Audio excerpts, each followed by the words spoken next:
हम तुम्हारे साथ हैं। अबे सर तुम आगे बढ़ो, हम तुम्हारे साथ हैं। भारत अपनाना है, जितेंद्र भाई भारत अपनाना है, जितेंद्र भाई।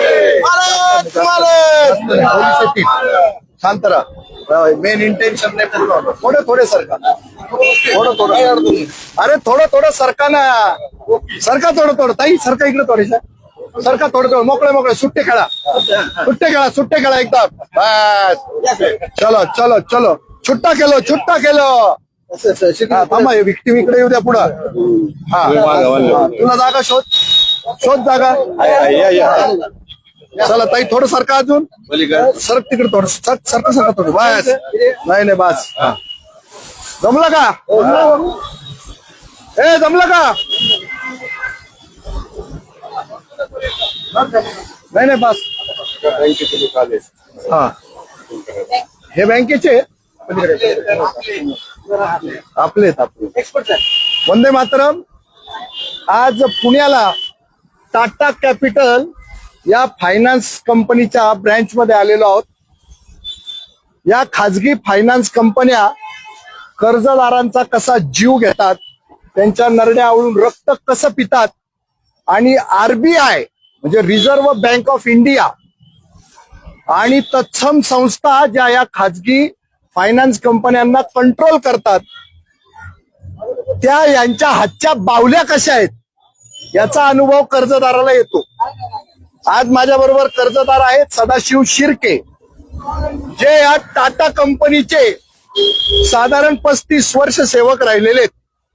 35 वर्षांची टाटा ऑटोमोबाईल्स ना, टेल्को मध्ये सर्व्हिस झालेला माणूस आहे, म्हणून टाटाचं कर्ज घेतलं.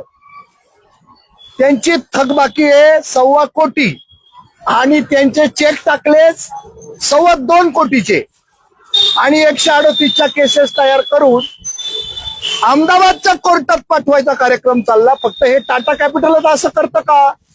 तर सगळ्या फायनान्स कंपन्या असंच करतात. मी सर्वांना अपील करेल, या खाजगी फायनान्स कंपन्यांचे कर्ज घेऊ नका. हे फक्त लुटारू आहेत, यांना फक्त लुटणं माहितीये, आणि एखाद्याचं जिना हराम कसं करायचं हेच या लोकांना माहिती. आज निर्भय महाराष्ट्र पार्टीची पुणे जिल्ह्याची टीम आज माझ्या समोर आहे, माझ्या सोबत आहे. तर काय घटना घडली ते सदाशिव शिर्के सर सांगतील. आणि या बँकेच्या डोळ्यात आम्ही झणझणीत अंजन घालायला आलेलोय. या बँकेचे कान आम्ही स्वच्छ करायला आलेलोय. या बँकेचे डोळे त्याला स्पष्ट दिसेल, त्याला दृष्टी येईल अशी व्यवस्था करायला आलेलोय. तर शिर्के साहेबांवर काय काय अत्याचार झाले ते आपण ऐकूया जरा. मी 2017 मध्ये पुढे 1.25 कोटीचं कर्ज घेऊन फ्लॅट विकत घेतला होता. त्याच्यानंतर 2020 मध्ये कोविड मध्ये माझे सर्व व्यवसाय बंद पडले, आणि त्याच्यानंतर मग तरी काही दिवस मी हप्ते भरत राहिलो.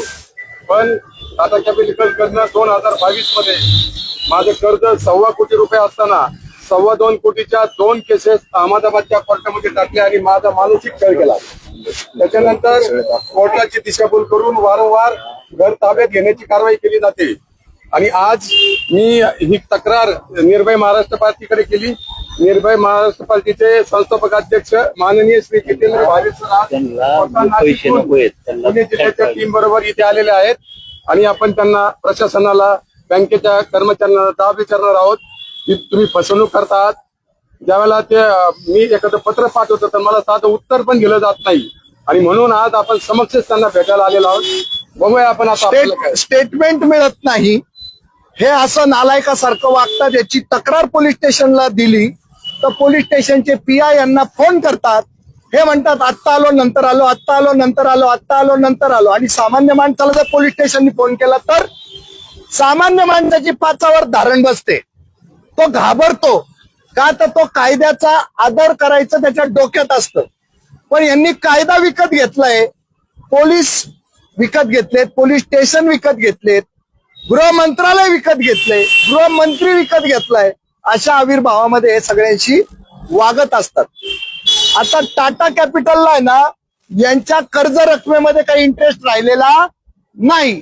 त्यांना काय पाहिजे? प्रत्येक खाजगी फायनान्स कंपनीला काय हवं असतं? तर फक्त त्यांचा फ्लॅट हवाय, तो फ्लॅट गिळायचा आहे, कारण त्याचे 2.25 कोटी रुपये येणार आहे त्यांना. अशी परिस्थिती आहे. ऍप्रिसिएशन झालेलं आहे, फ्लॅटचं ऍप्रिसिएशन झालेलं आहे, फ्लॅट गिळायचा आहे. पण आरबीआयचा नियम काय सांगतो, तुम्हाला कर्जाची रक्कम मिळणं गरजेचं आहे. आणि या माणसाचं कर्ज खातं हे एनपीएत गेलेलं नव्हतं. मग अशाच पद्धतीनं इतरही फायनान्स कंपन्या असाच गेम करतात आणि सामान्य माणसाला वेड्यात काढतात आणि सामान्य माणसाची असामान्य अशी लूट करतात. वास्तवात इथं उपस्थित प्रत्येक माणसाचं घर हे स्वप्न असतं आणि ते स्वप्न साकार होण्यासाठी माणसं हरसंभव प्रयत्न करत असतात, पण ते कोणी ताकास्तूर लागून देत नाही. पैशाच्या जोरावर हे भांडवलशाह सामान्य माणसाला चिरडून टाकतात. आरबीआयला कचरा कचपट समजतात, इथल्या सगळ्या गृह मंत्रालयाला कचरा कचपट समजतात. जे लोक यांच्या या कर्जाच्या या फायनान्स कंपनीला नियंत्रणात ठेवतात, ते नियंत्रण ठेवणारे हातच मातीचे असल्यामुळं कर्जदाराला कधीही न्याय मिळत नाही. आणि याच्यातले जे मधले लोक आहेत, दलाल, यांचे ऑप्शन घेणारे ठरलेले, यांचे घरं बळकावणारे ठरलेले, कब्जे मारणारे ठरलेले, खाजगी सावकारी करणारे लोक यांचे आश्रित आहेत. यांच्या वसुली माफिया टोळ्या या येऊन सामान्य कर्जदाराला कायम त्रस्त करत असतात, दमदाट्या करत असतात. त्याच्यात अनेक कर्जदारांचे प्राणही गेले, पण याच्यावर कोणी बोलायला तयार नाही. कारण सगळ्या संस्था, सगळ्या सत्ता यांच्या अंकित आहेत आणि हेच ते भांडवलशाह आहेत. ही लोकशाहीतनं निर्माण झालेली सत्ता आपल्या पायाखाली तिला दाबून ठेवतात, म्हणून सामान्य माणसाचे हाल होतात. तर ते हाल का झाले, का केले तुम्ही आमचे हाल, हा खडा सवाल विचारायला टाटा कॅपिटलला आम्ही आलो. त्यांच्या मनगटात आणि त्यांच्या पार्श्वभागात जोर नव्हता की ते स्वारगेट पोलीस स्टेशनला पीआय समोर येतील आणि त्यांचं थोबाड उचकटतील आणि सांगतील आम्ही काय शेण खाल्लंय. ते शेण खाल्लं होतं म्हणून ते हरामखोर आले नाही. हो, या शिव्याच देणार यांना, कारण हे लुटेर आहेत, हे गावगुंड आहेत. यांच्या सगळ्या खाजगी माफिया टोळ्याच काम करतात. यांच्या इथं काम करणारे लोक सुद्धा क्रिमिनल माइंडेड लोक आहेत. यांना सुद्धा प्रॉपर्ट्या गिळायच्या असतात. यांचे अंतस्थ या बँकेच्या व्यतिरिक्त धंदे हेच आहेत यांच्या एम्प्लॉईचे. प्रॉपर्ट्या बाजारातल्या यांच्या नजरेत पडतात आणि हे त्या लिंकनी बरोबर जाऊन आहे ना या प्रॉपर्ट्या गिळण्याचा सगळं षडयंत्र रचतात. आपल्या अप्पर बॉसेसला मॅनेज करतात. ही साखळी आहे आणि ही साखळी थेट मंत्रालयापर्यंत जाऊन पोहोचल्याचं आपल्याला दिसतं. म्हणून सामान्य माणूस लाचार होतो, सामान्य माणूस निराधार होतो आणि तेच शिर्केंच्या बाबतीत झालंय. निर्भय महाराष्ट्र पार्टी थ्रूआउट महाराष्ट्र सगळ्या सामान्य माणसाचा आवाज बनून सगळ्यांना न्याय मिळेल याच्यासाठी काम करते. आज फेसबुक लाईव्हच्या माध्यमातून निर्भय महाराष्ट्र पार्टीनं महाराष्ट्रभर अनेकांना न्याय मिळवून दिलाय. अनेक विधवांना त्यांची घरं मिळवून दिलेली. त्याच्यातली एक आमच्यामध्ये आहे. काय नाव आहे तुमचं? तुमचं वाचलं ना घर?